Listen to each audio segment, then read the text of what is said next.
भारतात क्रिकेटनं स्पोर्ट्सचं सगळ्यात जास्त नुकसान केलं आहे. हो, नुकसान केलं आहे. कारण क्रिकेट बघण्यामध्ये आपण एवढे व्यस्त झालोत की आपण विसरलोतच की बाकीचे सुद्धा स्पोर्ट्स असतात.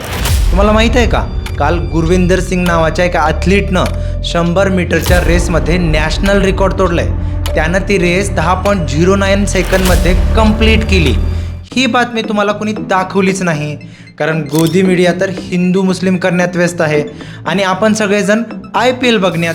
इमॅजिन करा, गुरविंदरचं टायमिंग 10.09 सेकंद होतं आणि उसेन बोल्टचं जे वर्ल्ड रेकॉर्ड आहे ना, ते 9.58 सेकंद आहे.